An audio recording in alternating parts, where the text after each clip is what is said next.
Сәлеметсіздер ме, құрметті достар. Бүгін мен сіздерге фикус лирата гүлімнің күтімімен бөліскім келіп отыр. Көп адамдардың сұрауы бойынша алдында айтқан болатынмын, осының күтімін айтамын деп. Мінекей, енді осы фикус лиратаның күтімімен бөлісіп кеткім келіп отыр. Бұл фикус лирата жарық сүйгіш, бір мезгіл тікелей күн сәулесі түскені де жақсы, және ылғалдылықты жақсы көретін, күтімі басқа фикустарға ұқсас, бірақ басқа фикустарға қарағанда сәл ғана бұл капризный болып келеді басқа фикустарға қарағанда. Себебі бұның күтімі суын дұрыс құймасаңыздар, жапырақтарына мынандай дақтар шығып, тамыры грибковый ауру болады, және де егер ылғалдылықты сақтамасаңыздар, жарық дұрыс түспейтін болса, мына төменгі жапырақтарын тастайды. Үшіншіден, мына қараңыздар, осылай айландырып тұру керек бұл фикус лиратаны. Егер айландырып тұрмайтын болсаңыздар, жарық түскен жаққа қарай қисайып өсіп кетеді. Мына жерде қараңыздар, жарық мына жақтан түскен, мына жаққа қарап барлығы өсіп, мына жағы былай тұр. Енді уақыт өте келе осылай күнге қарай айландырып тұрған дұрыс. Бұл фикус өте жай өседі, менде жапырағы шықпай жатыр деп маған көп комментариялар келіп жатыр. Жоқ, бұл фикус жай өспейді. Бұл өте жақсы, тез өсетін гүлдердің қатарында. Себебі, қараңыздар, маған келгенде 2 аптада 4 жапырағын шығарды, және мына жерден де жапырағын шығарып келе жатыр. Бұл фикустың капризнилығы сол, топырағын жақсы ылғалдылығын сақтау керек. Болмаса, қараңыздар, мынандай болып, төменгі жапырақтары осылай сарғайып түсе бастайды. Көп фикустар негізі жарық жетіспегеннен жапырағын төгеді. Бұл менің бір айтып өтетін бір лайфхагым. Фикус лиратаны жаңадан отырғызған кезде тамыры горшокты тезірек жаулап, жаңағыдай барлығын толтырсын десеңіздер, аптасына 1 рет былай сілкіп тұрыңыздар. Қатты емес, осылай сілкіп тұрсаңыздар, бұл сигнал береді. Табиғатында мысалы жел, боран, сондай бір не болған кезде, осылай жел болса, бұл тамырына сигнал береді. Тамыры ертерек қатты тұрақтансын, тамырын жайсын деген сигнал береді да, тез тамырын толтыратын болады горшогын. Осындай бір лайфхак сіздерге. Және де бұл гүл жапырағын тез өсіру үшін стимулятор қолдануға болады. Ол мысалы гүлдердің өсуіне септігін тигізеді. Тыңайтқыштар, биостимуляторлар құрамында бар тыңайтқыштар қолдануға болады. Ол препараттарды маған заказ берулеріңізге болады. Мен экранға WhatsApp номерімді қалдырып кетемін, сол бойынша жазсаңыздар болады. Мен почтамен салып жіберіп отыратын боламын.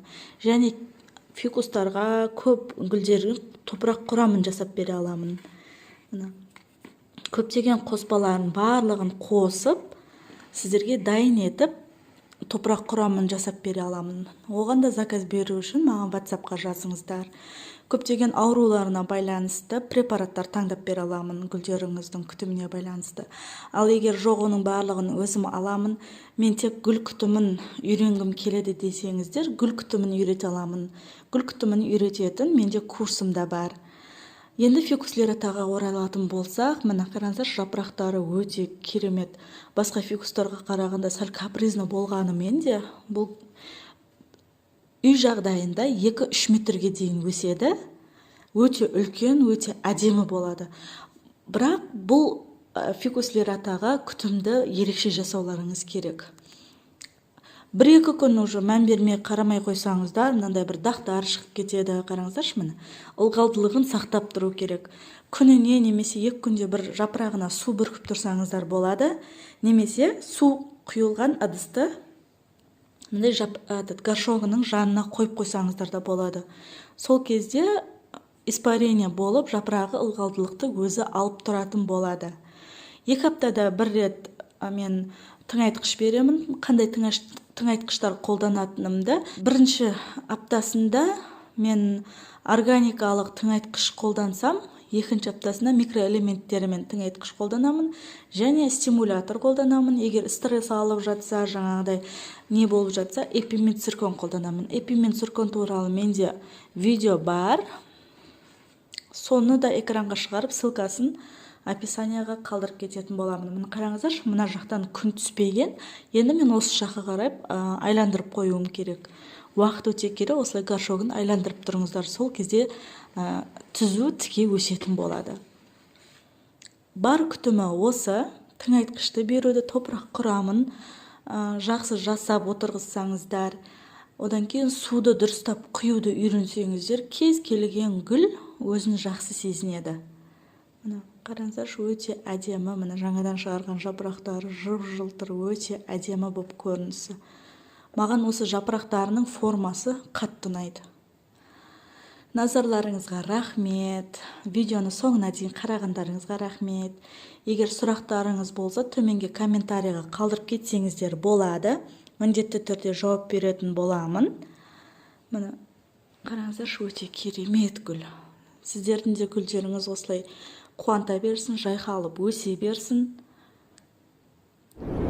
Егер видеоны лайк басып, каналға тіркеліп кетуді ұмытпаңыздар. Мен ссылкаға Instagram парақшамды да қалдырып кететін боламын. Instagram парақшама жазылып қойсаңыздар, сол жақта көптеген препараттармен, көптеген тыңайтқыштармен сол жерде бөлісіп отыратын боламын. Гүлдерге қатысты лайфхактармен де сол жерде бөлісемін. Назарларыңызға рахмет, сау болыңыздар.